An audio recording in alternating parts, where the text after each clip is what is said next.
होने का कोई हक नहीं है और उनकी मर्जी के तहत छोटी उम्र में जबरन शादी कर देना। छोटी है उम्र बड़े हैं ख्वाब, छोटी है उम्र बड़े हैं ख्वाब, अभी तो पहनना है सिर पर ताज। मुझे मेरा बचपन जीने से मत रोको, मुझे मेरा बचपन जीने से मत रोको। बाल विवाह है एक अभिशाप। बाल विवाह जब लड़की और लड़की की शादी 21 वर्ष और 18 वर्ष से कम उम्र में कर दी जाती है उसे बाल विवाह कहते हैं। बाल विवाह जैसी प्रथा थी और अपने पिता के दबाव के कारण उनकी शादी मात्र 9 वर्ष की उम्र में गोपाल दास जोशी से कर दी गई, जो कि उनसे उम्र में लगभग 20 साल बड़े थे। 9 साल की है बिटिया लगवाओ न तुम फेरे, 9 साल की है बिटिया लगवाओ न तुम फेरे, कंधे पर बस्ता दे दो जाएगी स्कूल सुबह सवेरे, जाएगी स्कूल सुबह सवेरे। शादी के बाद उनके पति ने उनका नाम बदलकर आनंदी रखा। 14 साल की उम्र में आनंदी एक शिशु को जन्म देती है, लेकिन चिकित्सकीय देखभाल की कमी के कारण वह केवल 10 दिन की जीवित रहा। यह आनंदी के जीवन का महत्वपूर्ण मोड़ था और इस घटना ने ही आनंदी को डॉक्टर बनने के लिए प्रेरित किया। तो आइए इस नुक्कड़ नाटक के माध्यम से आनंदीबाई जोशी के जीवन चरित्र को देखते हैं। तो मैं यहाँ नाटक के अन्य पात्रों को बुलाना चाहती हूँ।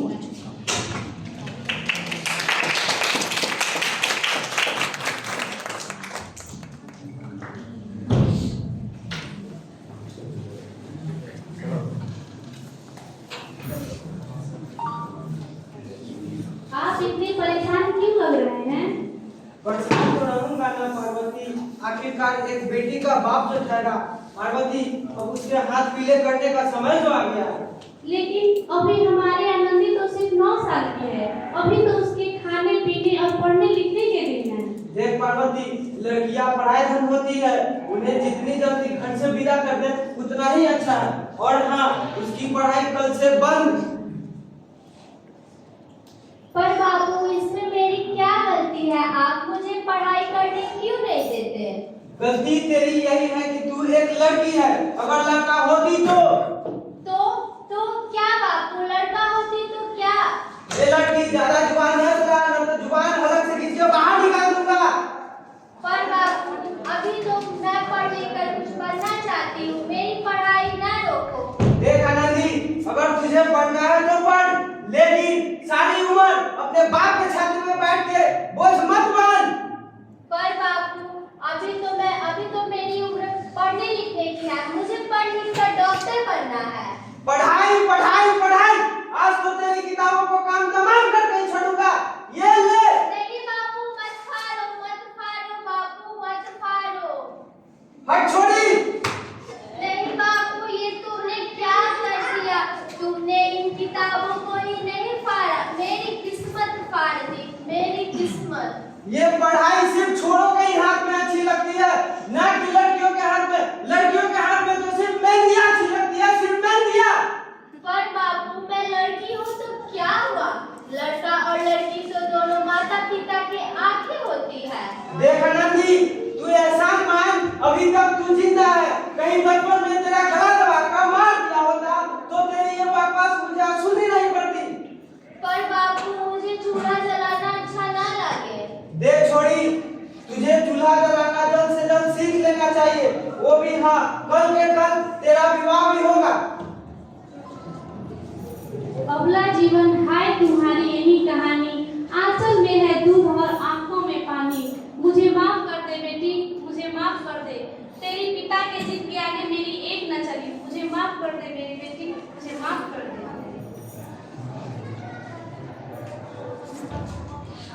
तो इस प्रकार मात्र 9 वर्ष की छोटी उम्र में आनंदी का विवाह गोपाल दास जोशी से हो गया। बाल विवाह एक सामाजिक कुरीति है और इस कुरीति का शिकार होना पड़ा आनंदी को।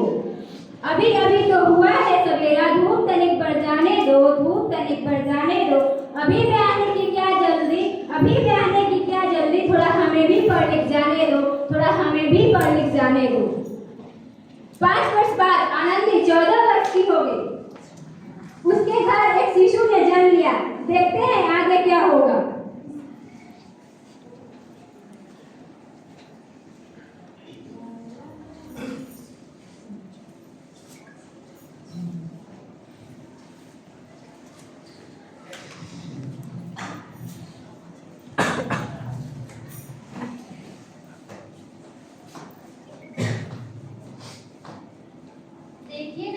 क्या हो गया है?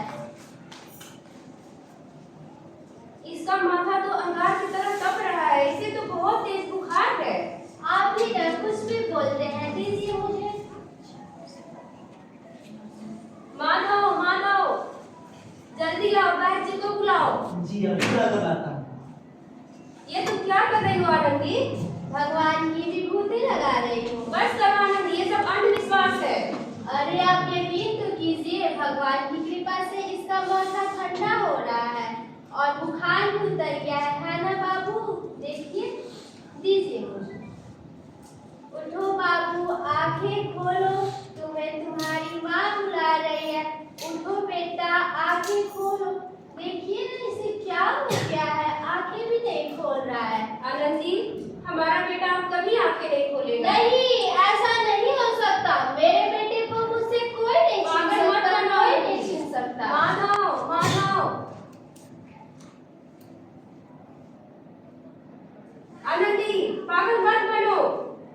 भगवान ने मेरा बच्चा छीन लिया। भगवान ने नहीं, तुम्हारी अशिक्षा और अंधविश्वास ने हमारा बच्चा छीना। अगर आज तुम पढ़ी लिखी होती तो हमारा शिशु जीवित होता। नहीं, अब मैं अनपढ़ नहीं रहूंगी, मैं पढ़ूंगी ताकि कल किसी और आनंदी को इलाज के अभाव में अपना बच्चा ना खोना पड़े। शाबाश आनंदी, तुम्हारे अपराध के लिए यही प्रायश्चित है।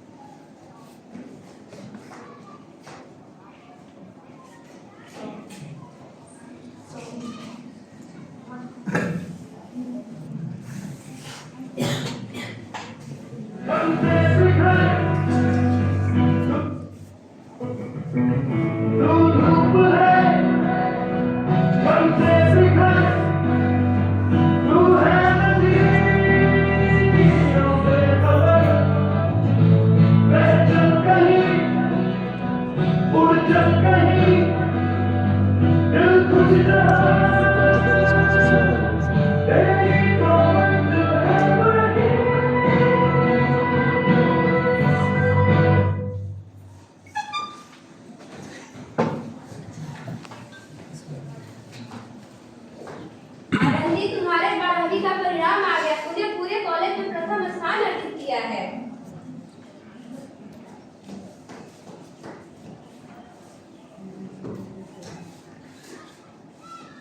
आनंदी, तुम्हारी मेहनत रंग लाई है। तुम्हें शिक्षा वृत्ति मिली है, ये लो अमेरिका जाने की टिकट। मुझे शिक्षा वृत्ति मिल गई है, मैं अमेरिका जा रही हूँ। पर ये सब मैं अकेले कैसे कर अपने पाऊँ? आप को इतना कमजोर क्यों समझ रही हो? इतना पढ़ने लिखने का क्या फायदा? अभी भी तुम गंवार की गंवार ही हो। गवार नहीं हूँ मैं अब, गवार।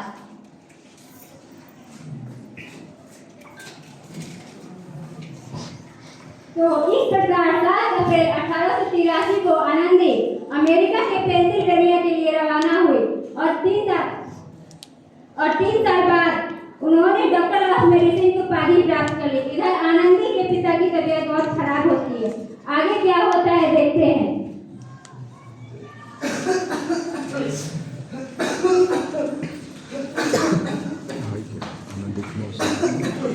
लगता है मेरे जाने का समय आ गया है, अब मैं नहीं बचूंगा। ऐसा मत बोलो भाई, शहर के सिटी हॉस्पिटल में अमेरिका से डिग्री लेकर कोई बड़ा डॉक्टर आया है, एक बार चल के वहाँ दिखा लेते हैं। हाँ भैया, बिल्कुल सही कहा आपने। कम से कम दिल को तसल्ली तो मिल जाएगी। हाँ चलो जल्दी चलते हैं।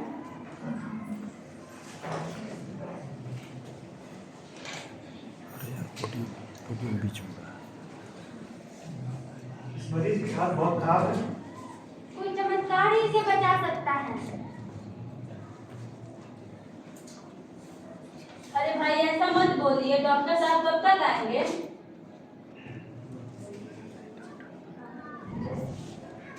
लो आगे डॉक्टर मैडम।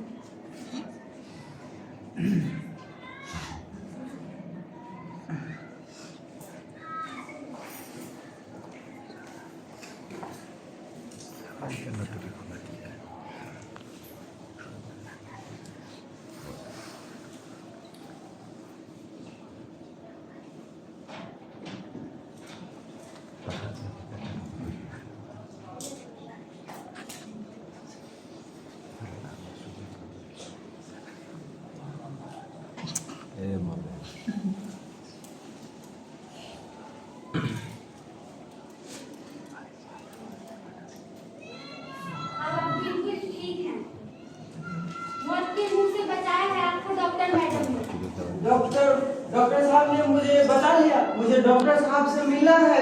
डॉक्टर साहब नहीं, डॉक्टर मैडम बोलो, डॉक्टर मैडम। उन्होंने ही तुम्हें जीवन दान दिया है। दवाई मैडम मिलो उनसे। डॉक्टर मैडम आपका बहुत बहुत धन्यवाद, आपने मेरी जान बचाई है। इसके बदले में मैं गरीब भला आपको क्या ही दे सकता हूँ। वचन वचन चाहिए मुझे कि कभी ये नहीं कहोगे कि लड़कियां कुछ नहीं कर सकती। वचन? ये कैसा वचन? अरे गणपतराव, तुम्हें पहचाना नहीं? तुम्हारी बेटी आनंदी। आनंदी? मेरी बेटी आनंदी डॉक्टर? हाँ बाबू, वही आनंदी जिसके लिए तूने बचपन में चूल्हा और दूल्हा के अलावा कुछ नहीं सोचा था। आनंदी, आनंदी मेरी बेटी, मुझे माफ कर दे मेरी बेटी, मुझे माफ कर दे, मैं तेरा गुनहगार हूँ मेरी बेटी। नहीं बाबू, नहीं बाबू, वही आनंदी जिसके लिए तूने हाथ मिला करके उसकी सारी जिंदगी काला कर देना चाहते थे। मुझे माफ कर दे मेरी बच्ची, मुझे माफ कर दे, मैं तेरा अपराधी हूँ। याद है ना बाबू, अपने एहसान जो तूने बचपन में मुझ पर किया था, ताने सुना सुना कर जीते जी मार डाला था। अब बोल और किस किस को मारेगा? आनंदी मेरी बेटी, मुझे माफ कर दे, मैं तेरा गुनहगार हूँ मेरी बच्ची, मुझे माफ कर दे। बापू, आपने ही तो बोला था किताबें सिर्फ बेटों के हाथ में अच्छी लगती है, बेटियों के हाथ में तो सिर्फ मेहंदी अच्छी लगती है। बेटों और बेटियों में फर्क करना हमारे दोनों आंखों के फर्क करना समान है। एक को पढ़ाना, दूसरे को ना पढ़ाना सामाजिक अंधकार है बाबू, सामाजिक अंधकार। एहसान मांगता हूँ मैं तुझ जैसी बेटी का, जो जीवन भर कुछ न मांगा तो सिर्फ बराबरी का दर्जा। सच तो ये है कि मैं तेरे लायक नहीं हूँ बेटी, मैं तेरे लायक नहीं हूँ, मुझे माफ कर दे मेरी बच्ची, मुझे माफ कर दे। अपने बापू को क्या माफी नहीं करेगी आनंदी? माफ कर दे आनंदी, माफ कर दे।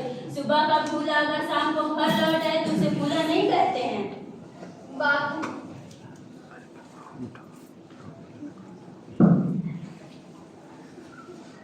तू खुद की खोज में निकल, तू किस लिए हताश है? तू चल, तेरे वजूद की समय को भी तलाश है, समय को भी तलाश है। जो तू लिपटी बेड़िया, समझना इनको वस्त्र तू, समझना इनको वस्त्र तू। ये बेड़िया पिघाड़ कर बना ले इनको शस्त्र तू, बना ले इनको शस्त्र तू। तू खुद की खोज में निकल, तू किस लिए हताश है? तू किस लिए हताश है? तू चल, तेरे वजूद की समय को भी तलाश है, समय को भी तलाश है। चरित्र जब पवित्र है तो क्यों है तेरी ये दशा? चरित्र जब पवित्र है तो क्यों है ये तेरी दशा?